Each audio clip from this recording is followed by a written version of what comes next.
Now, this is step one of identifying where the market is going to go. And there's a lot of steps that are required after this. I want to show you guys a couple examples of low resistance draws on liquidity and high resistance draws on liquidity. So we'll go ahead and do that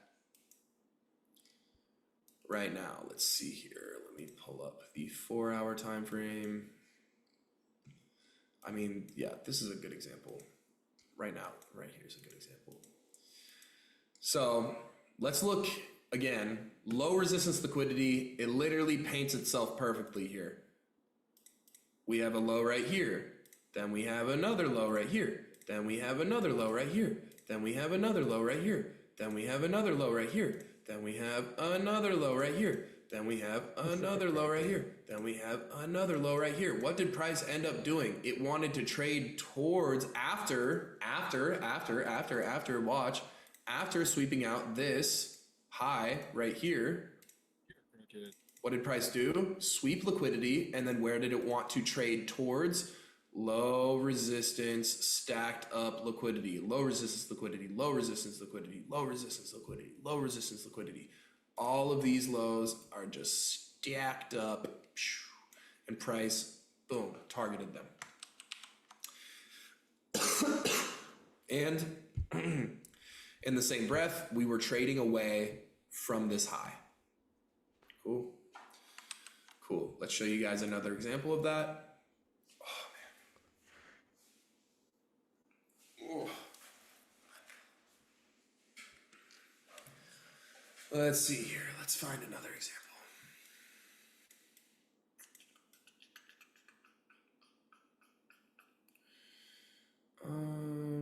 Yeah, this is a good example right here.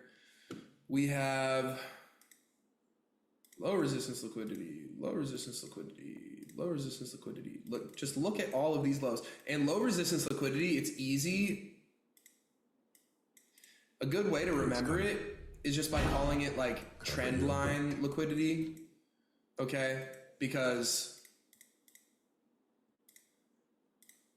most of the time, right, it's just like, again, just like I was showing you guys in an uptrend, right? It's literally just like trend line liquidity, right? It's just like all of these lows that are stacked up, right? Price is going to want to actively seek out all of those lows, okay? I'm trying to find an example to the upside, but we've been moving so freaking, I mean, we're also on a very bullish index, so it's hard to find an example of low resistance liquidity to the upside on a high time frame, but let me see if I can find one. That day was nuts. I stayed out of the trades like 4 days in a row that week. Oh.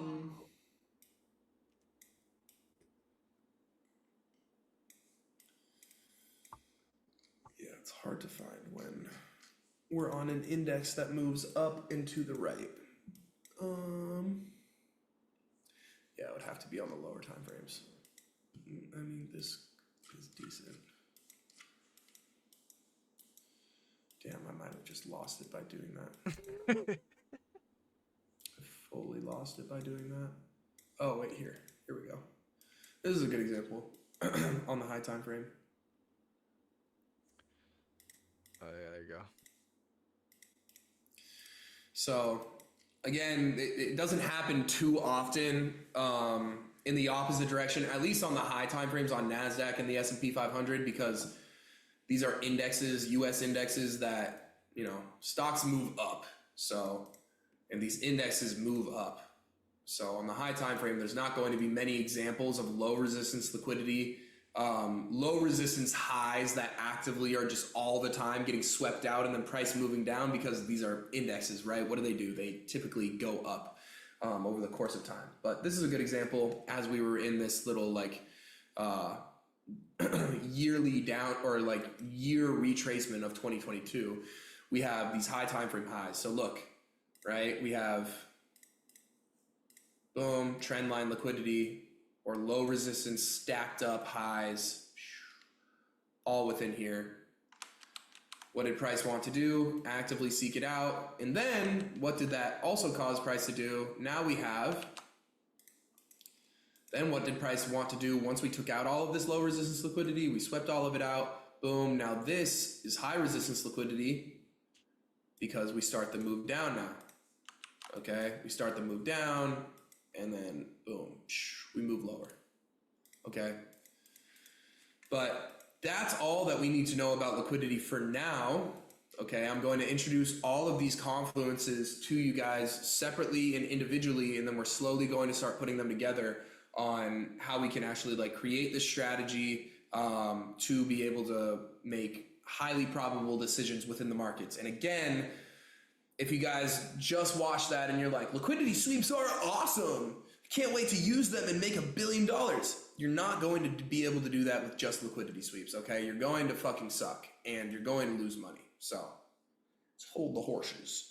Okay, the next confluence, so liquidity sweeps, awesome, liquidity. Took some time, but we covered it. The next thing that I want to cover is break of structure, okay? And break of structure, along with a couple other confluences that I'm going to introduce, is a confluence that helps us identify the current trend in the market, okay? So again, when we think about uptrends, how do they move in higher highs and higher lows? In downtrends, how do they move in lower highs and lower lows? Break of structure helps us identify the changing of these trends, okay? Break of structure, along with a couple other confluences that I'm going to introduce today, help us identify the change in order flow or the change in trend that helps us, again, identify when a liquidity sweep is actually happening. And how are we able to tell if that liquidity sweep is actually happening? Because we're going to see the trend change, right? So we're going to be able to see, okay, we pushed above a high. We know that highs have a potential for us to be able to, whatever, when we push above it, fill orders for us to go lower. How do we know that orders got filled? Well, we're going to want to for a change in trend, a change in the previously bullish trend into a bearish trend. And break of structure is a confluence that helps us do that. So let's get into break of structure. And believe it or freaking not, guys, I know what I'm talking to you guys about right now. Maybe you guys have already seen 100 freaking TJR videos on this. Hopefully, I don't think I've talked about high resistance and low resistance liquidity in any YouTube videos before, so that's already something new for you guys. But also, a lot of you guys are marking out these confluences incorrectly, and it's causing you guys to suck at trading. Again, why are you guys here? Because you guys are unprofitable. So again, just staying like on top of this and just like actually watching how I'm marking out these things. It's going to be beneficial for you guys because, you know, you may have thought that you got it 100% right, but you've just been marking it out completely wrong this entire time. So let me chug this and then we can get into break of structure.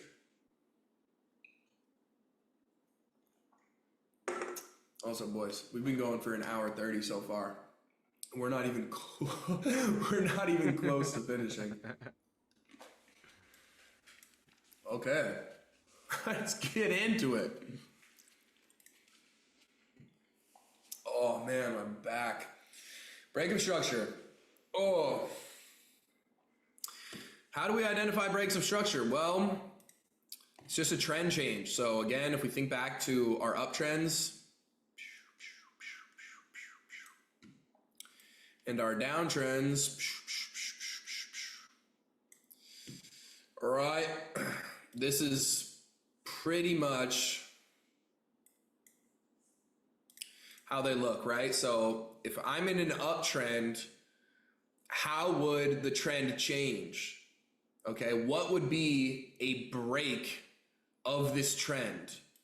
Well, if uptrends move in higher highs and higher lows, what would price have to do to change this trend? It would have to make a lower low and a lower high, right?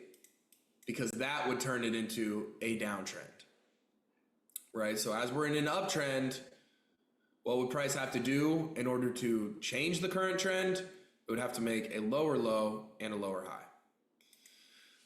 All right. And in a downtrend, what would price have to do in order to break the current trend that we were in? It would have to make a higher high and then a higher low, right? And that's all that breakup structure is. It's literally just breaking and changing the current trend that we are in. Okay, so now order flow and trends, it's the exact same shit. Okay, sometimes I'll say we're in bullish order flow just to sound like fucking Einstein. It just means that we're in an uptrend. Or I'll say that, oh, we just broke bearish order flow, or we invalidated bearish order flow. That means, okay, we changed, we broke out of the bearish trend. Okay.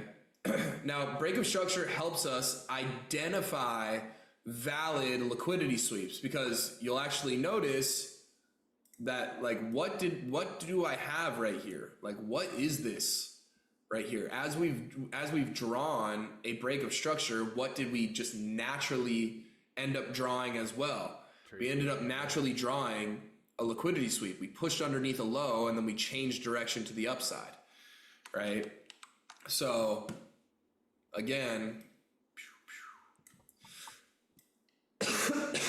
breaks of structure helps us identify liquidity sweeps. Why?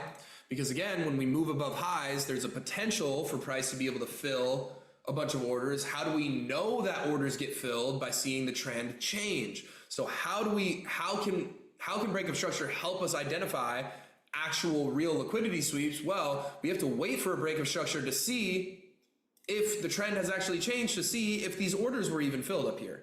Okay, and without a breakup structure or without a change in trend, then the trend is just continuing, and the orders above all these highs in the uptrend, they didn't need to get filled, or price didn't want to move off of them. And again, that's why we can't just press sell every time we push above a high, or buy every time we push below a low, because again, like, uptrends and downtrends, they are a real thing, and for the most part, they stay true to themselves. And if you were just to press buy every single time a low got pushed underneath, you would lose a shit ton of money, because price would come down, take out this low. Price would come down, take out this low, and you're just losing every single time until maybe you end up winning, right? So we need breakup structure to help us be able to, okay, we pushed above a high, and then awesome, we're changing the current trend that we're in. That's confirming. Breakup structure is a confirmation confluence that orders have actually been filled and that the trend is changing. Okay. Breakup structure is simple. We identify the current trend. Are we in an uptrend or are we in a downtrend? Then we identify the high or the low needed to break for the trend to change. So we sit here and we say, okay, within an uptrend, we're looking at the most recent low. And within a downtrend, we're looking at the most recent high. Because again, trends move in higher highs and higher lows, or lower highs and lower lows. So in order for this uptrend to break, we would need to close underneath the most recent low. And in order for this downtrend to break, we would need to close above the most recent high. Okay, and that's literally all it is to it. We identify the current trend, then we wait and we're monitoring the most recent high or the most recent high or the most recent low within the current trend. So when we're in an uptrend, what are we looking for? We're looking for lows to get closed underneath, or we're looking for the most recent low to get closed underneath. And when we're in a downtrend, what are we looking for? We're looking for the most recent high to get closed above, to show what? A change in trend. Okay, now let's show you guys this on the charts, because it's one thing to draw it out, but it's another thing to actually see it on the candles. Let's just show you guys on the weekly time frame for now. The weekly looks ugly. Let's do...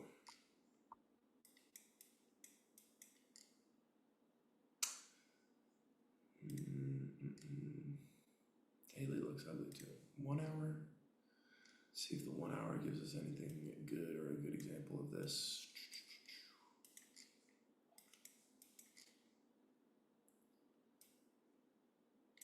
Sure, this is a good example. So let's say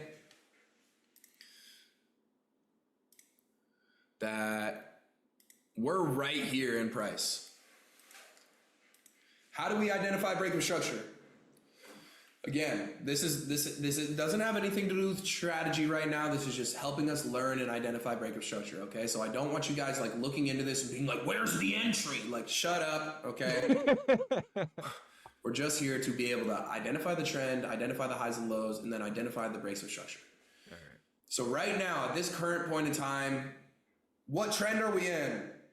In order to identify breakup structure, we have to do what? Identify the trend, identify the most recent high or the most recent low, and then we need to close either above that most recent high or close below that most recent low. So what is the current trend? Right now, you guys are probably trying to map this shit out. I'll show you guys the easiest way to be able to identify what trend we are in. You just look at the most recent high and low that has been put in. Okay, so not just the most recent, or I mean, yeah, you can look at the most recent high and low. So look, where's the most recent high? Up here, move up, then a move down, boom. And then you look at the most recent low, move down, then a move up. And then you compare it, okay, to the past ones. Okay, well, we see, boom, the previous most recent low is right here, and then the previous most recent high was up here. Or right here. Move up, then a move down. Okay. So what's the current trend that we're in? We're in a downtrend. Why?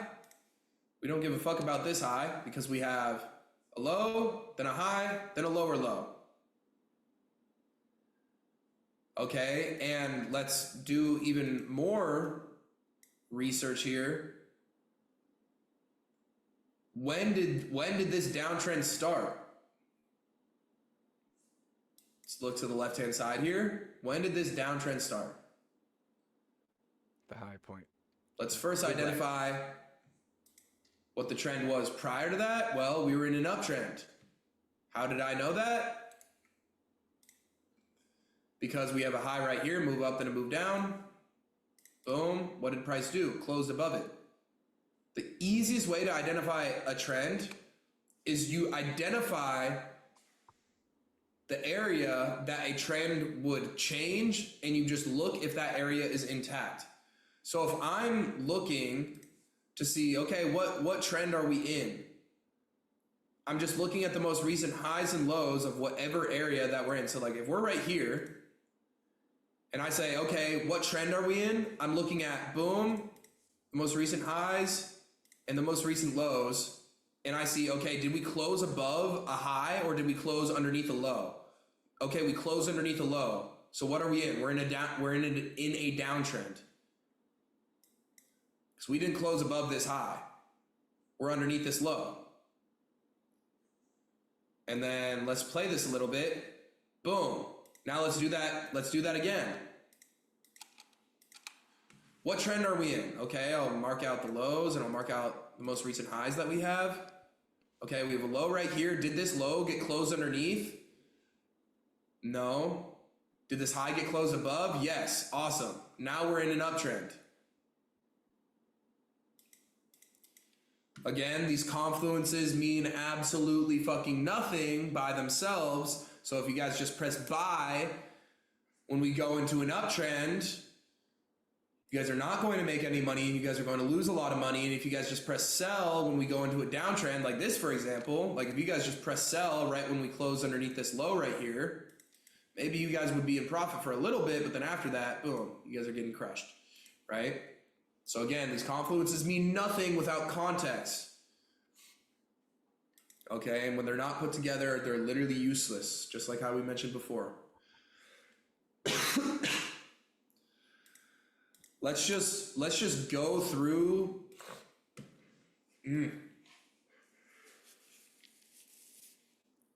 Gross.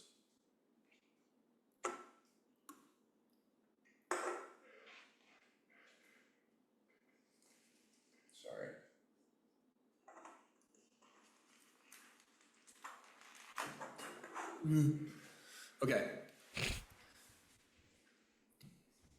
What we'll do is we'll literally just go through price action and we'll start at one point and then we'll just identify the breaks of structure as price goes on. Okay, so let's just go ahead and this will give us a great opportunity to show you guys what break of structure is and what break of structure isn't. Okay, let's go. Let me find a good place to get this going at.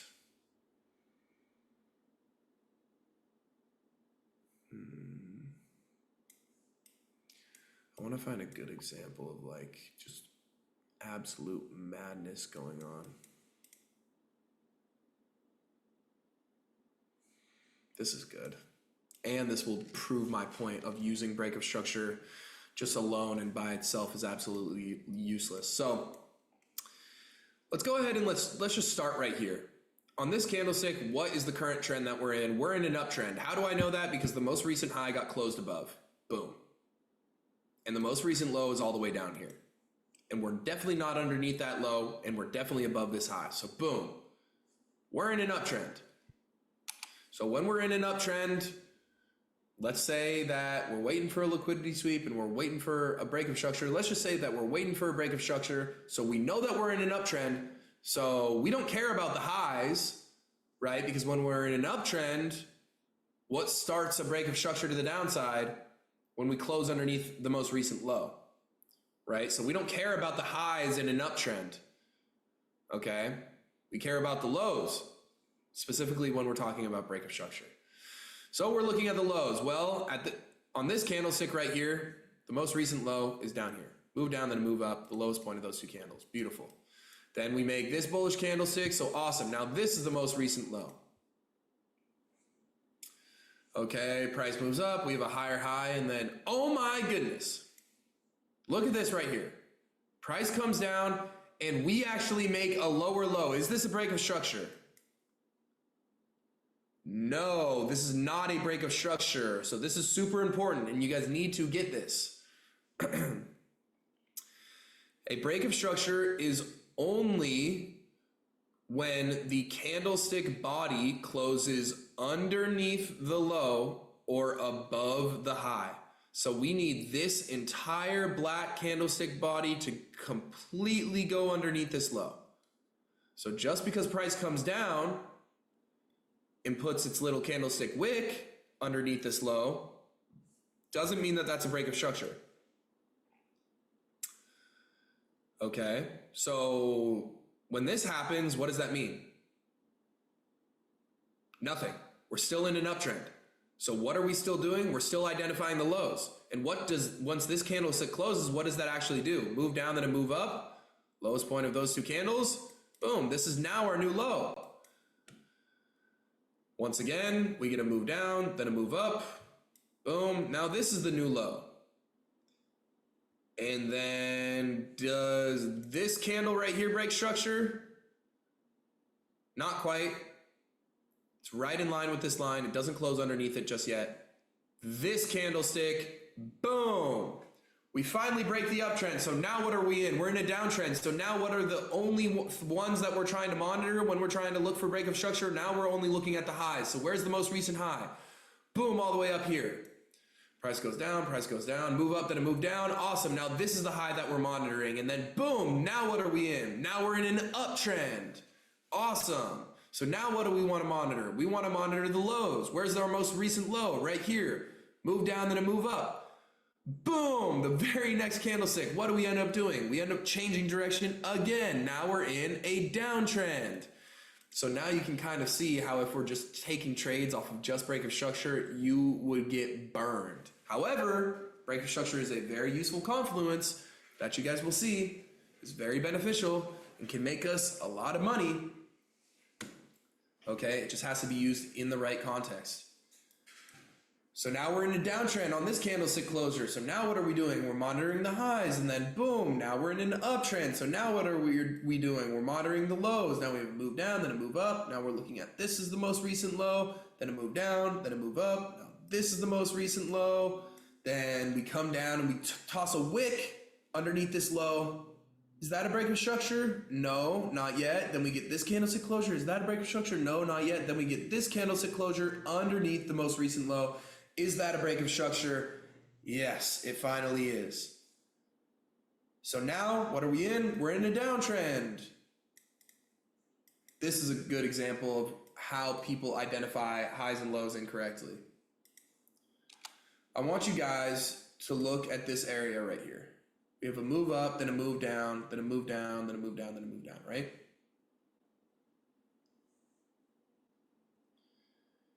Where is the high of this candlestick group right here?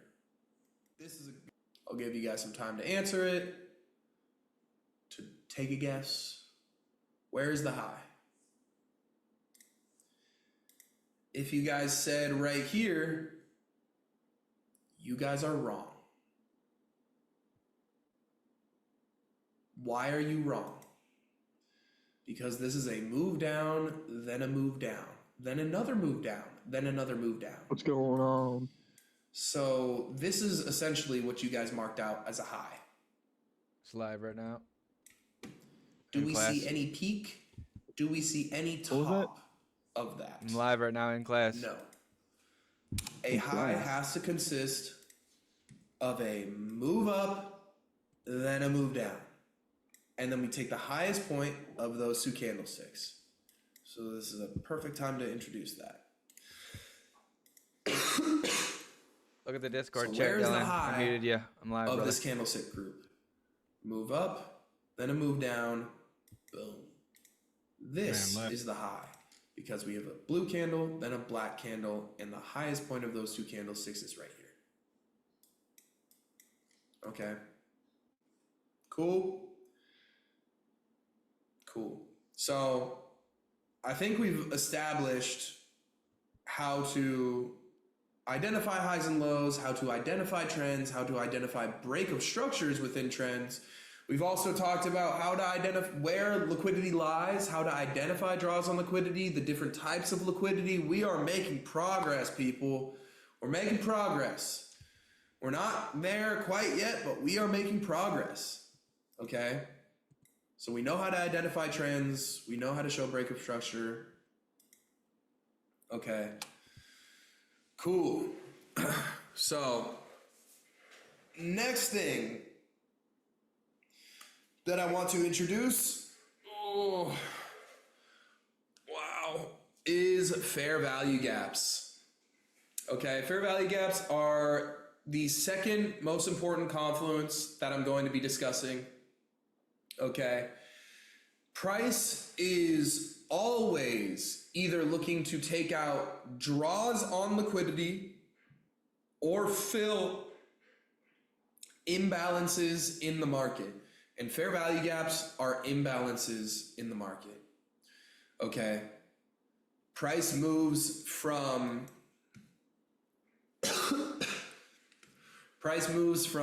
internal liquidity to external liquidity.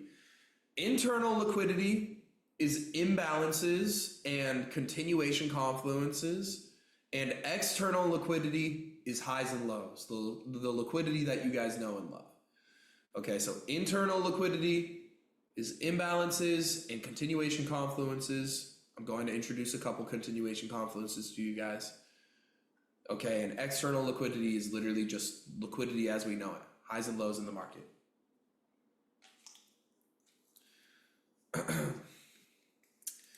Okay. Before we get into this, I need to eat a little snack.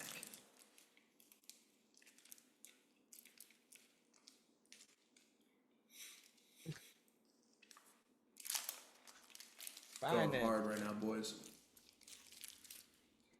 See how much time we got left on here. Whew. Oh. What cook, Jack? We got a long time. It's gonna be good though. It's gonna be good. I don't know if you guys heard how many It's expected to be another 3 hours, but he's talking to me scrolls I about fucking hit on that shit, but it was a lot. Okay. Yeah, I was surprised it came out with such a long workbook for the first day. All right. So fair value gaps are imbalances in the market. It's the second most important confluence that we're going to talk about, because price is always either looking to take out draws on liquidity or fill imbalances. Okay. So let's talk about how to identify a bullish imbalance and a bearish imbalance. Okay.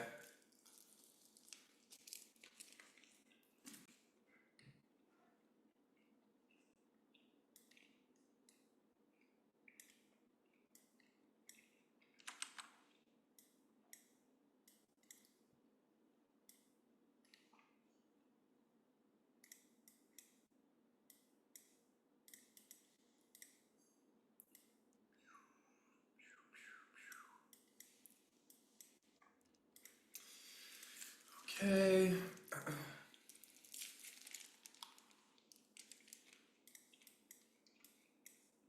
Wait. It's fine.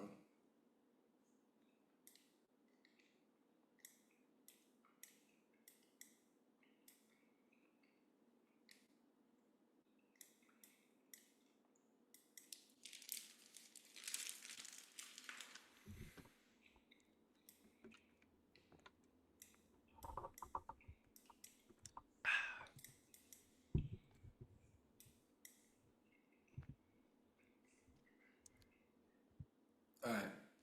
So let's talk about how to spot fair value gaps in the market. Fair value gaps are essentially a 3 candlestick pattern.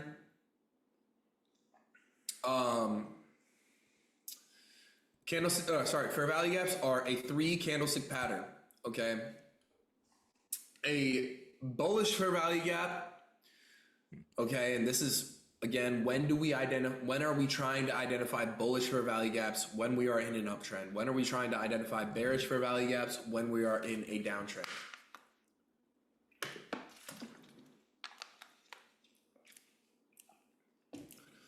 So a bullish fair value gap is identified by 3 candles.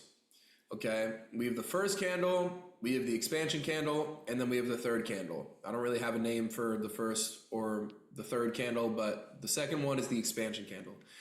And essentially, with these 3 candlesticks,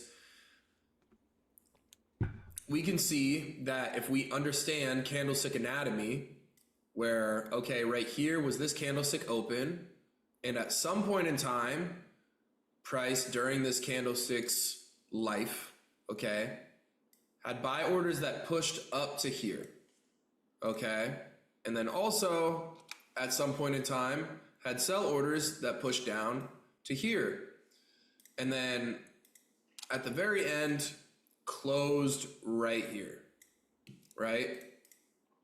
So it had buy orders that pushed up to here, it had sell orders that pushed down to here, it opened right here, and it closed right here.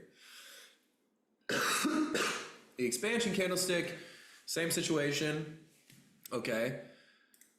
It opened right here, it had sell orders that pushed down to here, it had buy orders that pushed all the way up to here, and then ended up closing right here. Okay, the third candlestick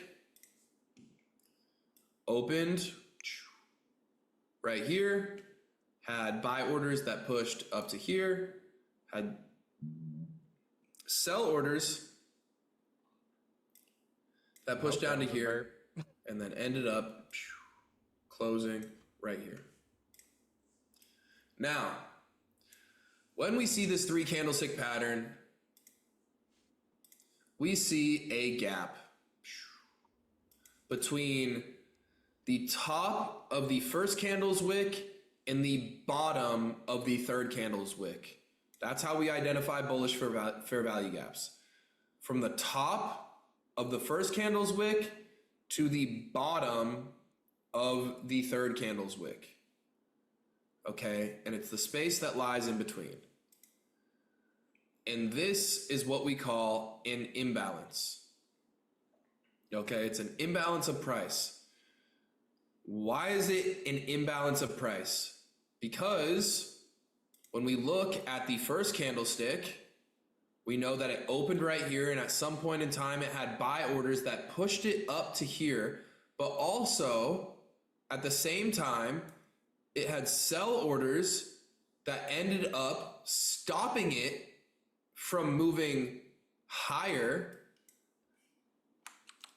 Okay, so there was sell orders that were stopping it from moving higher right here, and then ended up pushing price down to close right here. The next candlestick, what did it do? Boom, ripped up, okay? Whole bunch of buy orders. So, boom, sell orders stopped it from moving higher right here on the first candlestick. And then on the third candlestick, we open right here and we had sell orders that pushed price down to this right here. And then we had buy orders that pushed it back up right here. But we had sell orders that were able to make it down to this wick right here. I think I'm realizing why they So, create these bigger stops. with that knowledge, what does that leave us with? An emptiness of, an imbalance of. It leaves us with an imbalance of sell orders.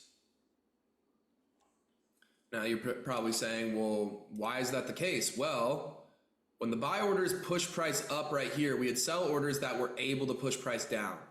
But when this candlestick had the buy orders necessary to be able to get past these sell orders that lied right here, what did price do? Boom, it ripped through. There was an imbalance of sell orders. There were no sell orders within here.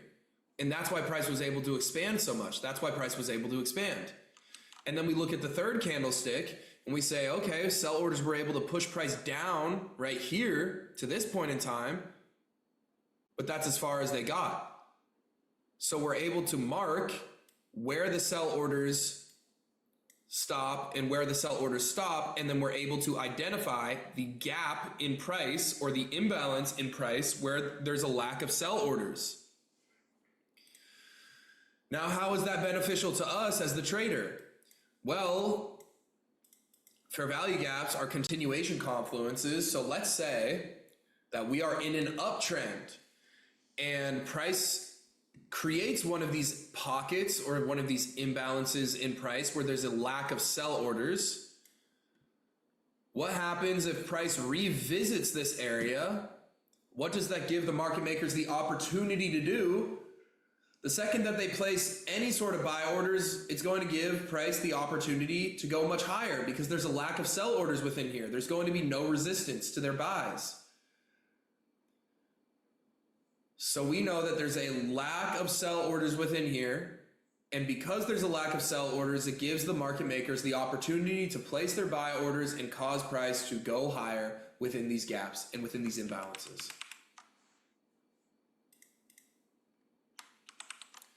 Now it's the same thing for a bearish fair value gap, except in the opposite direction. So we have the first candle, the expansion candle, and then the third candle. It doesn't matter what color the first candle and the third candle is, okay? Fair value gaps, they're not racist, okay? They don't see color. The only time that they see color is for the candlestick that is in between, okay? Because that identifies what fair value gap it is, right? And we're only looking for bearish fair value gaps when we're in a downtrend, and we're only looking for bullish fair value gaps when we're in an uptrend, all right? So we're in a downtrend and we get the first candle and we get sell orders that are able to push price down to here, but then buy orders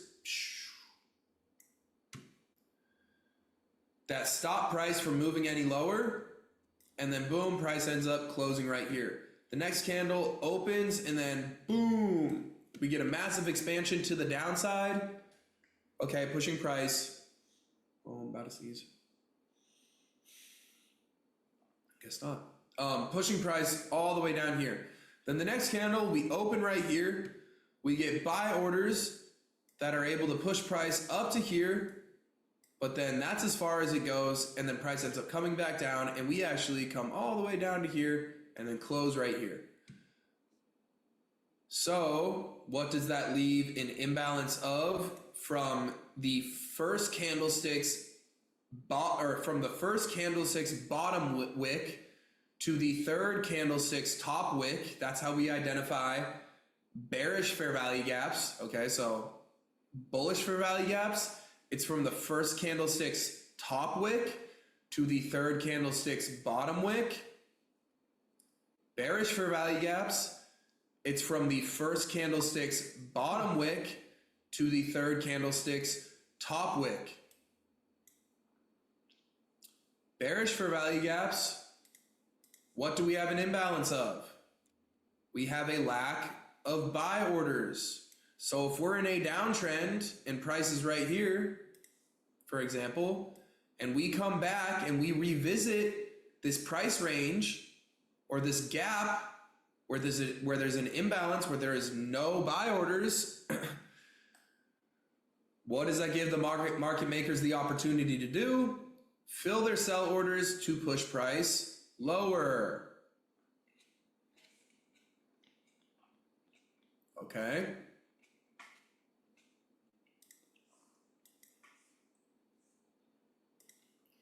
So now that we've shown drawings of that, let's show examples of it on the chart. Let's show examples of it on the chart. Let's show examples that are not fair value gaps. Let's show, what else do I want to show? How there can be multiple fair value gaps stacked on top of each other. Okay, so this is a great example right here.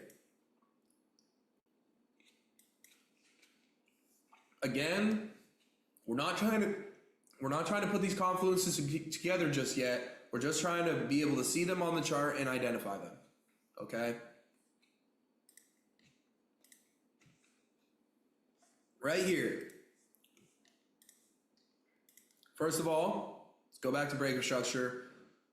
What is on this candlestick right here, this candlestick closure right here? What is the current trend that we're in? We're in a downtrend. Okay, why? Because we close underneath this low. Okay, we close underneath the most recent low. And this is our most recent high. Up here, not closed above. This is our most recent low, closed underneath. Cool. We're in a downtrend. A good way to be able to sit here and look and identify fair value gaps in the market is literally just by looking for these expansion candles and by looking for gaps in between the candlestick wicks. So when we're identifying a bearish fair value gap, we take it from the bottom wick of the first candle to the top wick of the third candle. This is a fair value gap, a bearish fair value gap. Oh look, there's another one right here. From the bottom wick of the first candle to the top wick of the third candle. It's a 3 candlestick pattern. First candle, second candle, third candle. First candle, second candle, third candle.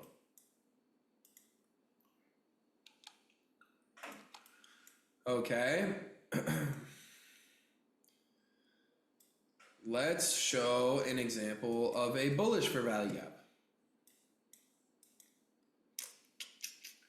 This is a good example right here. A whole bunch of them stacked up on top of each other. On this candlestick right here, what's the current trend that we're in? We're in an uptrend. Why? Because we look at the most recent highs and lows. Most recent high was closed above. Most recent low was not closed underneath. Boom. Again, we're getting better at tracking and seeing these things. So boom, we're in an uptrend. Let's identify our bullish fair value gaps. First candle's top wick to the third candle's bottom wick. This is a fair value gap. First candle's top wick to the third candle's bottom wick. This is a fair value gap. First candle's top wick to the third candle's bottom wick. This is a fair value gap. Boom.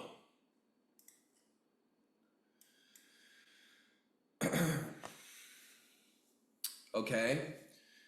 There can and there will be, as we just showed right here, the opportunity for fair value gaps to be stacked up on top of each other, like so.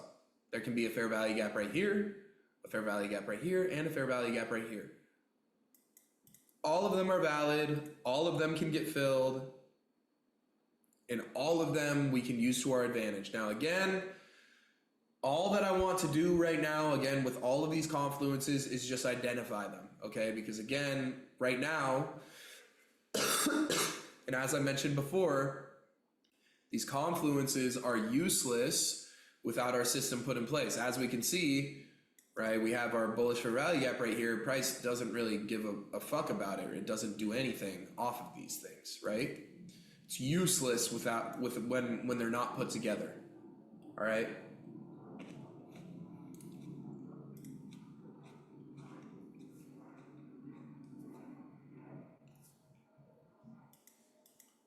Now let's show an example of what a fair value gap is not. This should kind of go without saying, but let's say we see, oh look, there's a whole bunch of bullish candles stacked on top of each other. Well, okay, is this a fair value gap? We have this high right here, and then we have an expansion candle, and then we have the third candle, and this is the low. Well, is there a gap between the high of the first candlestick and the low of the third candlestick's wick? No, they overlap. This is not a fair value gap.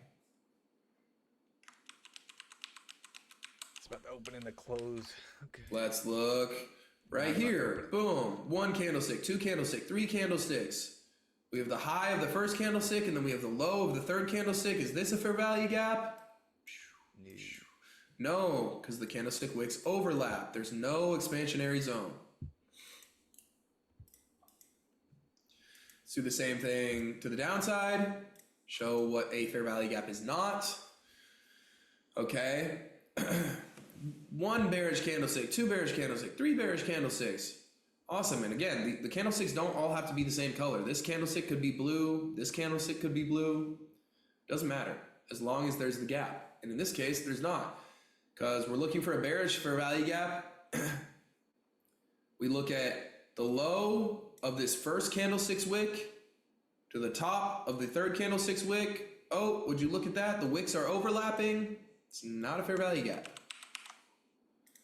Oh, well, TJR, this is a lot of moves down. There's got to be a fair value gap within here. Okay, well then let's look. First candlestick, the bottom of the first candlestick's wick, the top of the third candlestick's wick. Oh, the wicks overlap. It's not a fair value gap.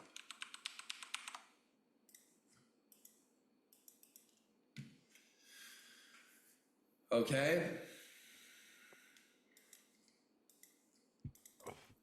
Cool. Solid. So we know how to identify draws on liquidity. We know how to identify changes in trend with break of structure. And we know how to identify fair value gaps. All three of these things are absolutely useless to us right now, but they will eventually be very useful. Just wait on it. We still have some time to go here. The next confluence that we are going to talk about is equilibrium. Equilibrium is a very simple confluence.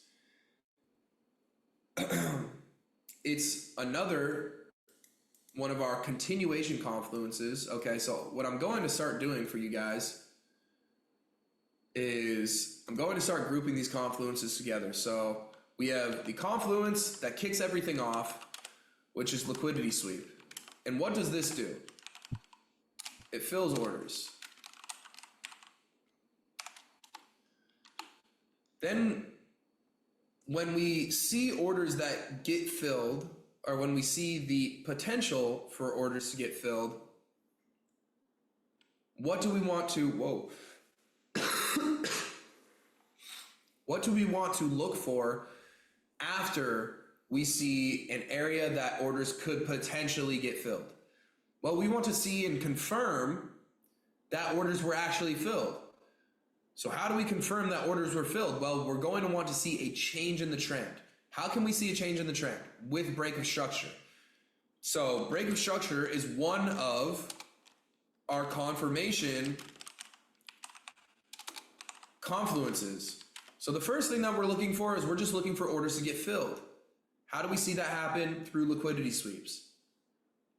How can we confirm that orders have been filled? By a change in trend. The one confluence that we have learned so far that helps us do that is break of structure, or short BOS. Once we've seen the potential for orders to get filled, and once we've confirmed that orders have gotten filled, what's the next thing that I'm going to want to look for? I'm going to want to see that new trend that we filled orders for and confirmed that we are making or that we broke into. I want to see that new trend continue. So the next type of confluence that you guys just learned, which is a fair value gap, is a continuation confluence. And that comes in the form of fair value gaps and equilibrium, which you guys are going to learn right now. And this is slowly but surely going to scale into how we are able to execute and actually find trades in this very difficult market. Okay, so this is slowly but surely building out our strategy. I know you're probably like, where the fuck is this going right now? Trust me, we are slowly but surely building out our strategy. And hopefully you guys can see that we're not using like, oh yeah, the slow moving average and the exponential moving average crossed over and we're just blindly pressing buy. No, we're literally letting price tell us, hey, we have the opportunity to fill orders. Hey, orders have been filled because the trend changed. Hey, that trend is going to continue in this direction. You should probably enter. We're letting price tell us when to enter, not just off of hopes and dreams because an indicator told us to. Okay. That's the workbook? So Yeah. the next thing that we're going to talk about is equilibrium. It's one of our continuation confluences. It's a super simple confluence, and it helps us, again, look and see the continuation of trends. So again, when we're looking to mark this out, let me make this bigger for a second. When we're looking to mark this out, what do we have to do? We have to identify the current trend that we're in because it's a continuation confluence. So we're looking for the trend that we are currently in. Again, a good way to do these things. Fair value gap, what is it? A continuation confluence. So if we're in an uptrend, then what are we going to want to look for? We're going to want to look for the trend to continue. So we're going to want to look for a bullish fair value gap or bullish equilibrium versus confirmation confluences. If we sweep out liquidity to the upside from a previously bullish trend and we're looking for a confirmation confluence, we're looking for the trend to confirm that we're going in the opposite direction. Okay. So continuation confluence, equilibrium, how do we identify it? How do we look for it in the market? Well, we first identify the trend that we're in. So if we're in an uptrend, awesome, higher highs and higher lows. If we're in a downtrend, awesome, lower highs and lower lows. How do we identify it? When identifying bullish equilibrium, we take our handy dandy Gann box here. I'll show you guys my settings on this in a second. From the most recent low up to the most recent high that has been made in the uptrend. Okay, this is the Gann box tool. I'm going to go ahead and give you guys some time to copy my settings on this while I eat a string cheese, because I'm hungry. Just been slowly but surely munching as this has been going on. But this is the Gann box. You guys can copy my settings for this. I put the workbook in the Discord if you want to check that out.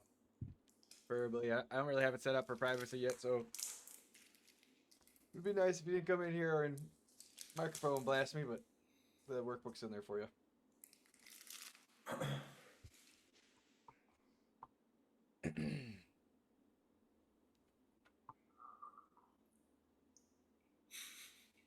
Okay. Whew. All right. Now that you guys have those settings copied, again, we take it from, if we're in an uptrend and we're looking for a bullish equilibrium, we take it from the most recent low up to the most recent high that was made. And all that we're looking for price to do is come down to the equilibrium of the most recent low and the most recent high. And we're looking for price to come down to fill or come underneath this line. And this pretty much represents a premium and a discount. So again, if we think about the market makers, they want the best price possible. So if and when price is in an uptrend and price ends up coming down into a discounted price range within an uptrend, that to the market makers, again, if they want to continue this uptrend, is going to be a good time to add to those buy orders to continue to push price higher. Why? Because it's a discounted price range. It's like going to the store and seeing your favorite food for 50% off, right? It's at a discount. You're probably going to want to buy some. It's a super simple confluence. It's just showing where price is at a discounted price range at. Okay, so for bullish equilibrium, we take it from the most recent low up to the most recent high that gets made. And then all that we want to see price do is come down into equilibrium underneath this line right here, which represents a discounted price range. And then if the market makers want to send it higher, we will see bullish confirmations out of that, and then price will move higher to continue, because again, it's a continuation confluence, to continue the uptrend that we are currently in. Okay? Now, for a downtrend, it's the same thing. For bearish equilibrium, we take it from the most recent high down to the most recent low. Okay? So if we're in a downtrend and we're looking for this trend to continue to the downside, this is one of the confluences that we can use to be able to identify a good point in which, as we're coming up to make another lower high, that price would likely reverse at, because if price comes into up here, this is a premium range. You're probably saying premium, why would the market makers want to buy at a premium? Well, dumbass, they're not buying at a premium because we're in a downtrend. So they're actually shorting in a premium, and that's good. When you press sell in a premium, that's good. And they fill their sell orders in at a premium price range, that's good for them because, again, it's inversed, right? Well, and then if they, again, as price comes into the premium price range in the downtrend, that's a good spot for them to look to short the market. They short the market, and again, their massive orders cause price to move lower and continue the bearish trend that we are in. Okay, so equilibrium, how do we identify it? From the most recent low in the uptrend to the most recent high in the uptrend, and then we wait for price to come into the discounted price range, which is underneath this line right here. And then we look for buy orders to get filled. How do buy orders get filled? We just look for moves up. Boom, price is going to move higher. And then for the downtrend, again, we mark it out from the most recent high down to the most recent low for us to be able to identify the premium price range. And we know that the market makers are going to want to short in a premium price range to move price lower and to continue the downtrend down. Okay. And again, this is literally as simple as market makers always want the best prices, and they are going to get the best prices for themselves. So let's show examples of this now. We can literally pull this up anywhere.